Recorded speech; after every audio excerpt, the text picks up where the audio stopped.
Ramsuratkumar, Yogi Ramsuratkumar, Yogi Ramsuratkumar, Jaya Guru Raya.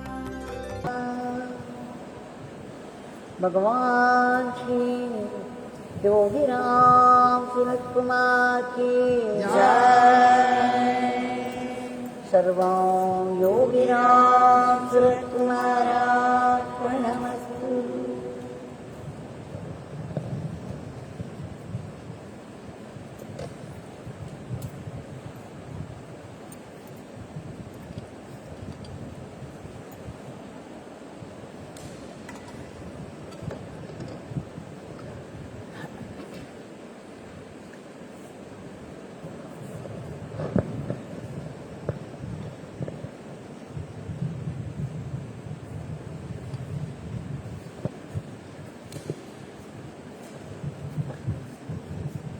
Let us celebrate this grace that made it possible for us to sing His powerful Nama for 1 hour. We could have found 100 excuses for not being able to participate in it. The mind being what it is will create all kinds of gimmicks and convince why we should not do a certain thing. Now, yesterday was Kanchi, the sage of Kanchi, Paramacharya Shri Shri Chandrasekharendra Saraswati, Mahapariva, the great, great one.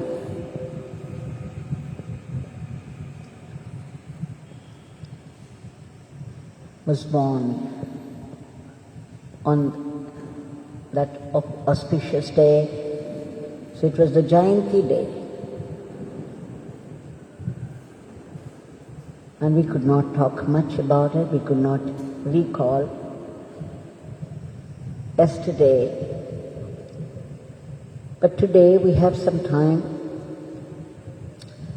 Let's see how there was a camaraderie between Kanchi Paramacharya and Yogi Ramsuratkumar. Paramacharya was head of a mutt, a very well-known, renowned mutt of great lineage. And he had to study Vedas, he had to promote the Vedas and Vedic Pandit, which he did very beautifully to the admiration, adoration of many great people. Yogi Ramsuratkumar Bhagwan was one of them. It was all admiration, it was all adoration for what Shri Paramacharya did to the Vedas. Yogi Ramsuratkumar Bhagwan often said, the Indian soil is rooted in Vedas. The culture of India is Vedic culture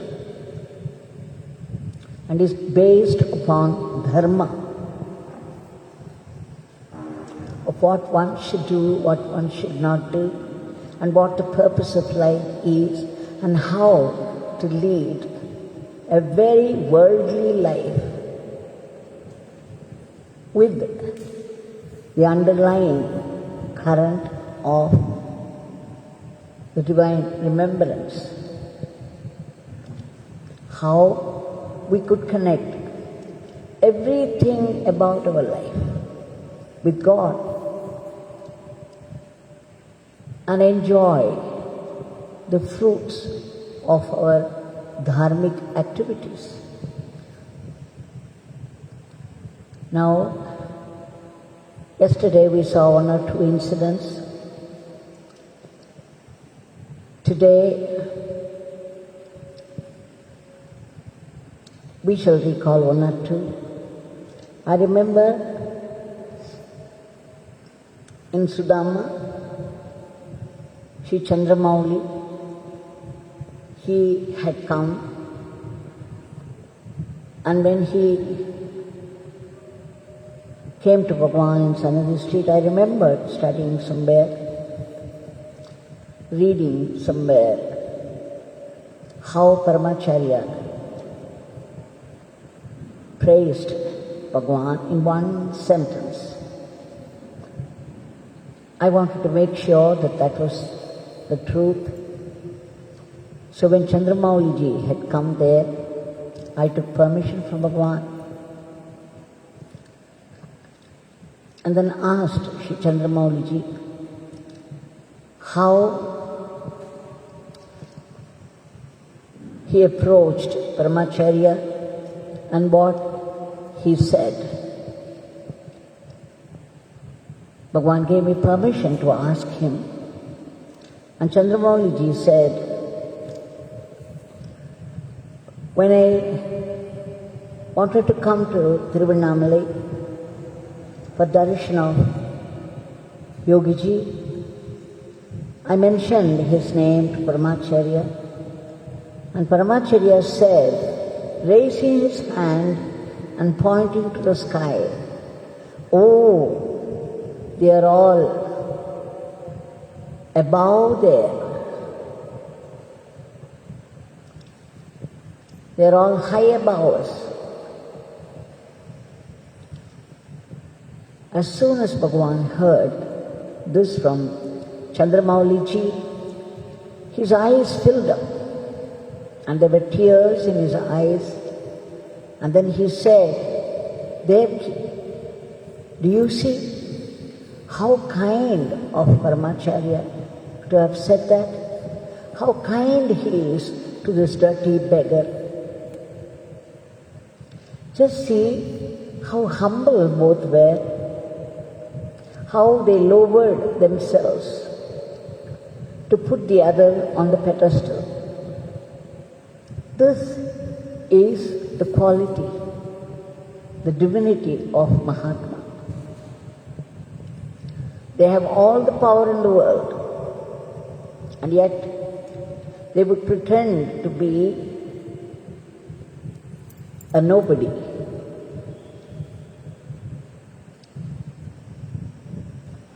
Bhagwan said, he reminisced that once Paramacharya had come to a village near Tiruvannamalai. There was an advocate there by name Srinivasan. Shri Paramacharya was going to visit him, stay there. After he entered this village, he went to the tank to have a bath. So when he was having bath, many people had gathered there and were waiting. And Yogi Ramsuratkumar Bhagwan also joined them as one among the crowd, excitedly waiting. And then after he came out, everybody prostrated before this elderly Shankaracharya. And Bhagwan also joined them when his turn came. He fell at the feet of Paramacharya. This was described to me by Bhagwan himself, every word. Bhagwan said, this beggar fell at the feet of Paramacharya and went to sleep. This beggar wouldn't get up. And then Paramacharya said, And that is when this beggar woke up. And then he burst into that thunderous laughter, cascading laughter, inimitable laughter of his. I understood what he meant by sleep. The minute he touched the feet of Paramacharya, he had a spell of samadhi. And it was Paramacharya's that brought him back to this world.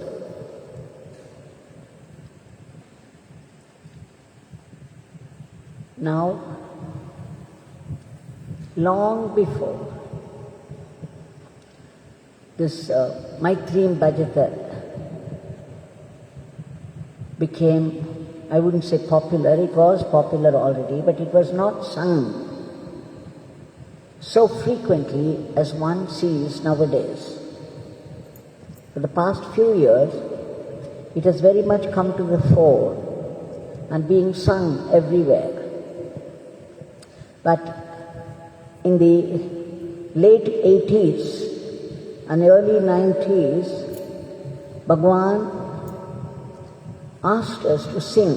He singled out this song by Paramacharya, and he said, blessings of Paramacharya through this song are very much needed by the world. It is the need of the hour. And then he said, we people had to sing it in Sanskrit first, and then give the English meaning, and then the Tamil. And then later it became the Sanskrit version, and then the Tamil version by Raganapati, and then the English meaning. Sometimes Bhagwan would make us sing something like 52 times. I remember we were visiting a place, and for nearly 1.5 hours we were singing this song continuously. Every time we would finish, he would say, start again, start again, start again. I think it amounted to 54 times. And of course in the ashram also he made it a condition to sing once in the breakfast hut, and once in the morning darshan, and once in the evening darshan. It was his favorite song. Why? This song was a song of benedictory message from Shri Paramacharya. It was written 1966. The UN, the United Nations, it was celebrating the 50th anniversary, and they had invited Srimati M.S. Subbulakshmi Amma, the Bharata Ratna, Srimati M.S. Subbulakshmi Amma. Immediately, Srimati M.S. Amma took it straight to Paramacharya, showed it to him, and fell at his feet. And then Paramacharya wrote this song, Maitreyan Bhajata, and gave it to her. You sing this song there. Now, Vasanta Desai made it a Ragamalika. He designed it in 3 ragas, and M.S. Subbulakshmi Amma was getting it ready for the momentous occasion. And you know what happened that day?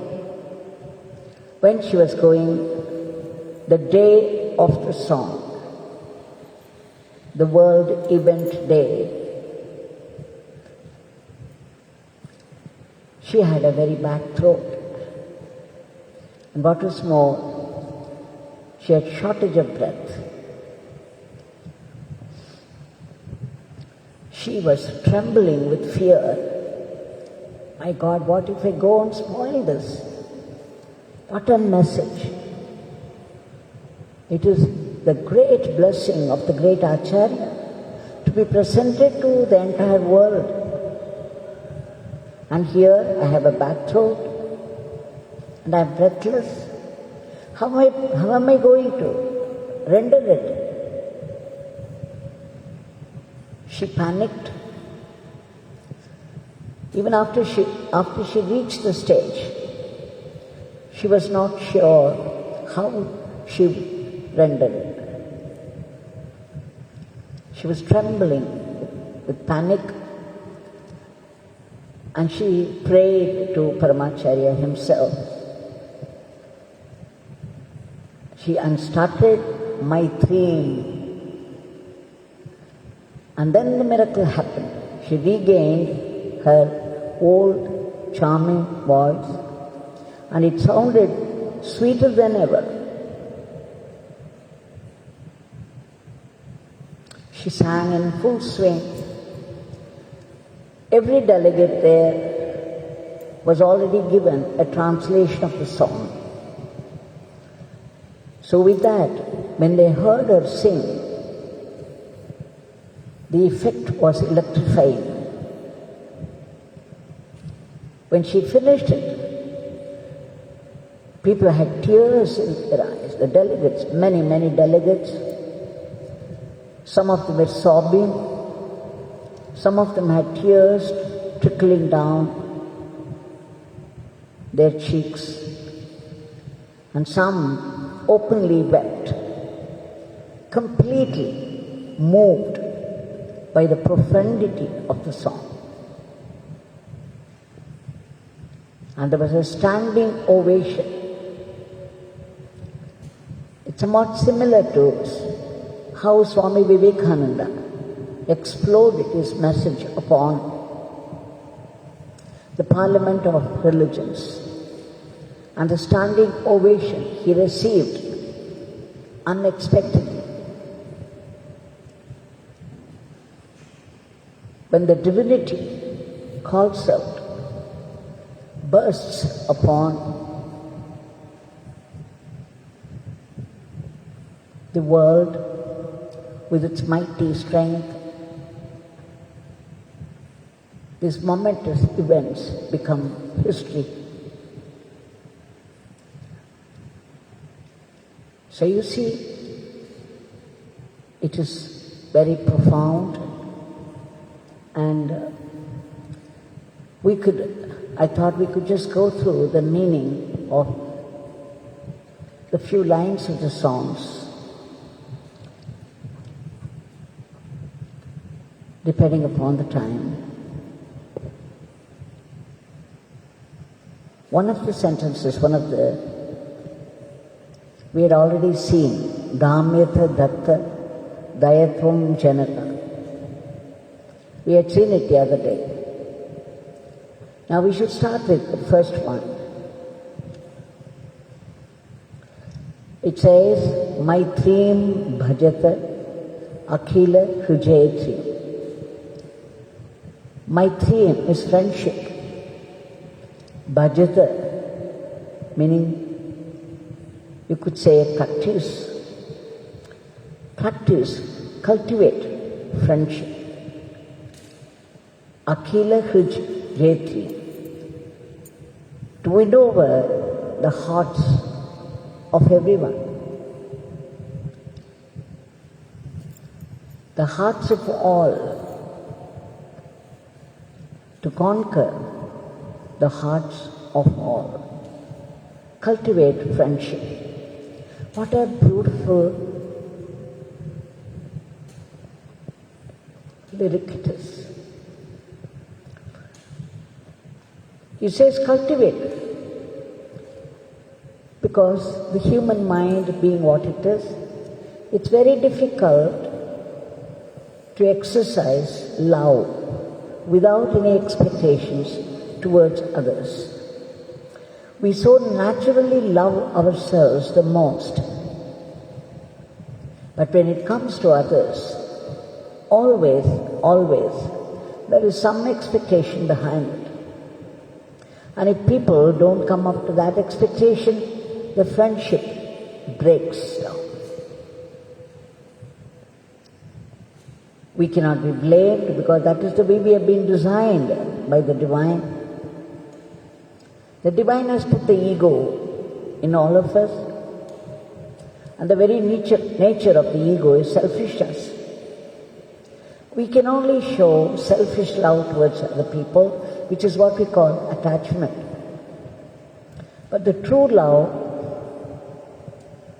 doesn't expect anything at all. It expects only the happiness of the loved one.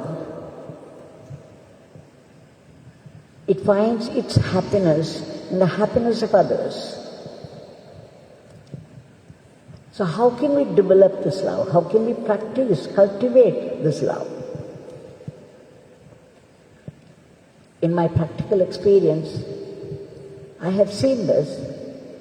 As long as we think that each one is different, a separate entity, a separate person, with his own characteristics, likes and dislikes, and ideas, idiosyncrasies, very difficult to love all. But we have love for our Bhagwan. If we begin to do everything for the sake of Bhagwan, for the sake of our Gurunath, for the sake of our Gurudev, Yogi Ramsuratkumar, you stop expecting anything from others. Because doing some good to somebody for the sake of Yogi Ramsuratkumar, it becomes a very private affair between you and Bhagwan. It has nothing to do with the receiver. No matter how he is, we are doing it in order to please Yogi Ramsuratkumar. Whatever help, whatever service we render to other people, if we have this as the foundation for our seva, then it doesn't matter how the one that receives it reacts. We are doing it only to please Bhagwan, and then it finds its own fulfillment in that. The very act becomes its own fulfillment. You don't demand anything for the seva, because the very seva, the opportunity that is given to you to do seva, is in itself its fulfillment. Why? It's going to put a smile in the face of Bhagwan. Bhagwan is going to be pleased. You just offer a cup of water to a thirsty one, you will find Yogi Ramsuratkumar's gaze behind the thirsty one smiling to you. You will see his happy, hidden happy smile behind the act. Every little thing, every big thing that you do by seva to other people, if you practice, if you cultivate this bhava, that I am doing it for God, I am doing it for Bhagwan, Yogi Ramsuratkumar. So what does it matter how the other person takes it? It's going to put a smile on my Bhagwan's face. What more do I need? And when we do it in such faith and love, it will reflect itself, it will communicate itself to the other one, and then there is friendship, true friendship. Friendship without any expectations,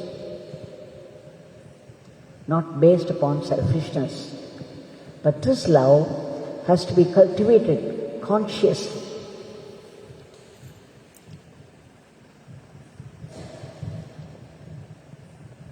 So when we see it in many places. You see, I gave him so much money only yesterday, and today that man is not bothered with me. He doesn't even recognize me. He doesn't salute to me. You recognize the help that you have given. The one who received it forgets it.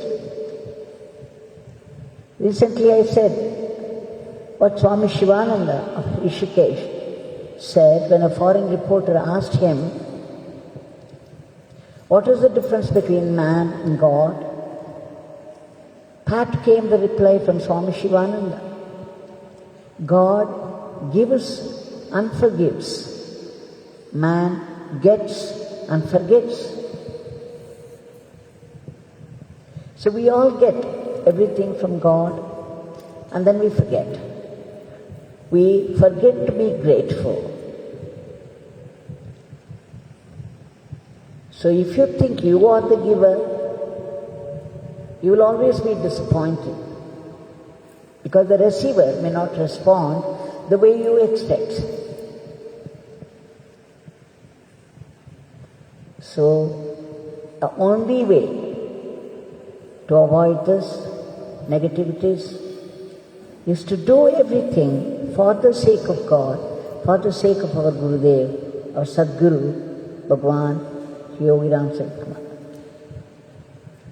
This is what I have found in my experience. The minute you do it, you will find Bhagwan smiling. I assure you, every little seva, every big seva that you do to others, without fighting with them, without getting bitter over something, just with a smile, if you can do to others, you would find the divine smiling back to you. The man who receives it may abuse you even after receiving it. It doesn't matter. We are getting a more profound smile, more rewarding smile from the divine. Now let's go to the second one. Atmavadeva paranapi pashyata. Look upon others as thyself. Love, treat others as you would like to be treated. Now again, this has a very profound truth behind it. When can we treat others as equal to ourselves?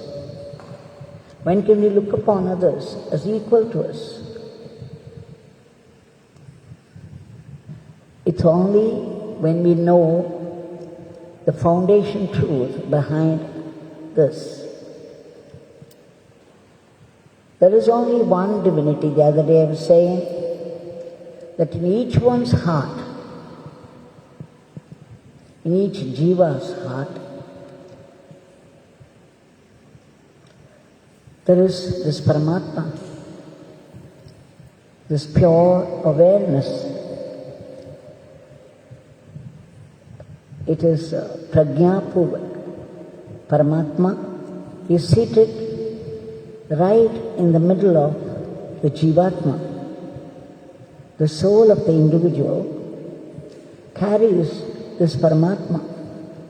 And it's because Paramatma is there, the individual soul is able to live on. And because of this, the body is functioning.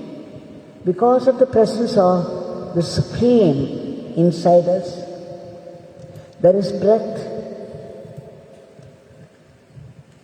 And our every breath is rooted in this Paramatma. This is what I've been saying, the Chaitanyam within. Every breath, the in-breath, the out-breath. It is the divine that has put the breath in the first place, and it is the divine that is activating it, sustaining it. But for this sustenance, where would we be? The breath that goes out, where is the guarantee it will come back? Today we see how people get breathless, and then the special oxygen has to be given. It is the divine that's doing it, in the name of the virus. Everything is pre-planned. It is all part of the divine plan. The divine has a purpose behind it all. We do not know what is involved. We see only the outer manifestations. And what we see is highly disturbing. But the truth is, behind all this, the divine, the supreme divine is inside, and the same supreme divine is inside every variety of living being, be it an ant, be it a worm, be it a tree or plant, be it a stone, be it an animal, be it a man or a demon or a ghost or a devata or the rishis. Everything in the whole cosmos is pervaded by this divine, the divine consciousness. The stone has consciousness. The trees have consciousness, the plants have consciousness. The earth is conscious. Everything in this whole cosmos is conscious. And it is the supreme that has become the entire creation. And therefore, the same Atman, the supreme, is the same in all creatures. And that is why the big I, the I of Ishvara, Ishvara is seated in the hearts of all beings, all creatures of the universe. And it is the same Ishvara, and the same Ishvara is capital I. Now this Ishvara has put a little Maya inside us. We call it ego, we call it small I, the ego self. This ego self differs from being to being, but the universal self, inside the supreme self, inside all the creatures, is the same.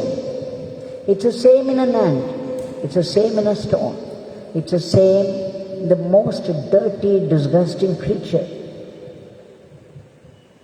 And in the highest, Mahavishnu or Shiva, the same Ishvara.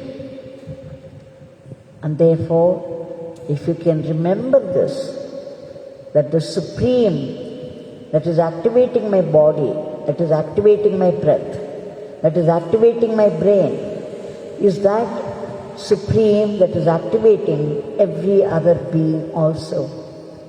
So no one is any the less. Look upon others as thyself. When I help somebody, I am helping myself.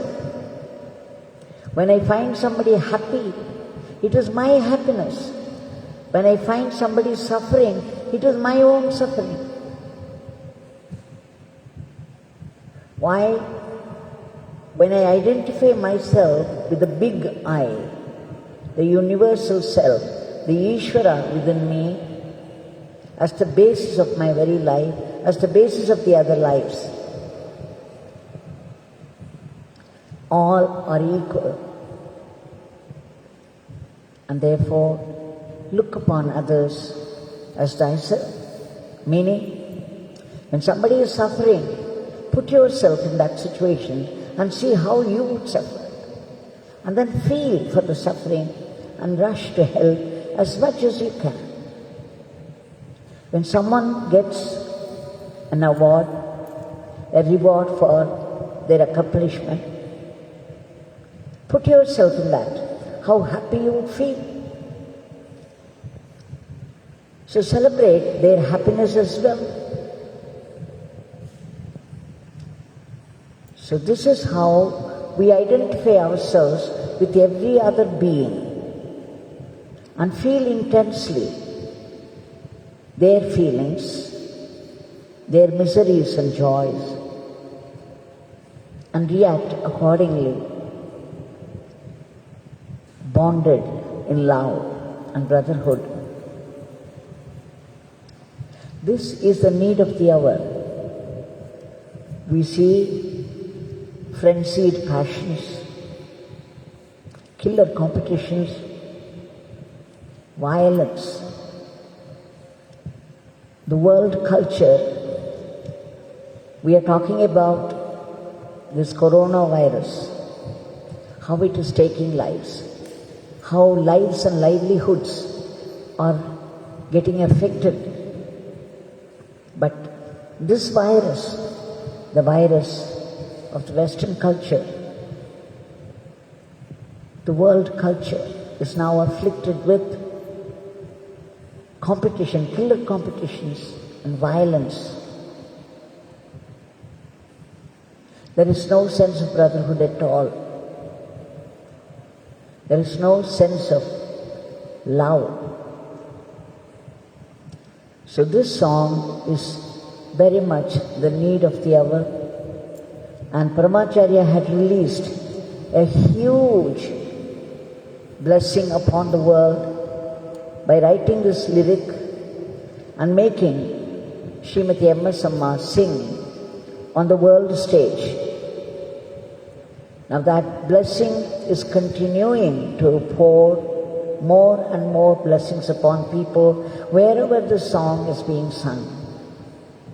Added to it, our Bhagwan Yogi Ramsuratkumar's blessings. He felt the profundity of the depth of the truth of the song in the depths of his being and added his blessings. So the two spiritual giants, the blessings of these two spiritual giants would follow those who take up this song and sing, absorbing its meaning deep inside and wishing every line of this lyric to be the practical truth.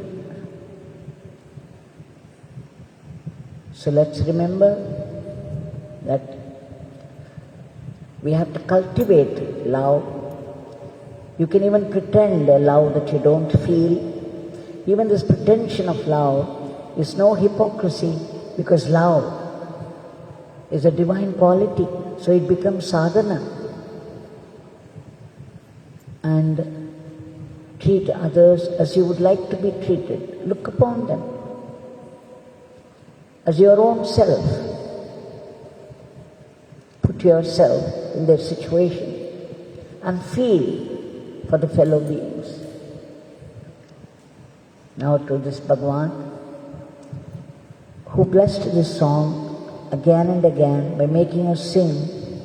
Every time anybody who sings this song is spreading the blessings of Sri Paramacharya of Kanchi and Yogi Ramsuratkumar of Tiruvannamalai, two spiritual giants.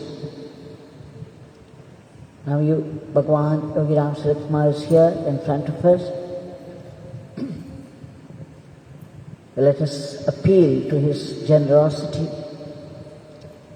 Bhagwan, we seek your immediate divine intervention to free the entire humanity in general and India in particular from these monstrous viruses and bring back normalcy in every aspect of life. And Bhagwan, kindly uproot the panic from the hearts of people and all the negativities. Stop the spread of the disease immediately and enter those medicines so that the medicines will work and kill the viruses in entirety. And all these people in distress, anxiety, miserable for lack of rooms, facilities available in the hospital, please reach out to them. By your grace, let them get whatever they need and get well soon and come back home safe and sound. And Bhagwan, all those Tyagis who are sacrificing their everyday comfort at the very risk of their life in order to fight the disease for the sake of other lives, please give them protection and all-round welfare. We beg you again for a boost to economy, because we know how lives and livelihoods are at stake.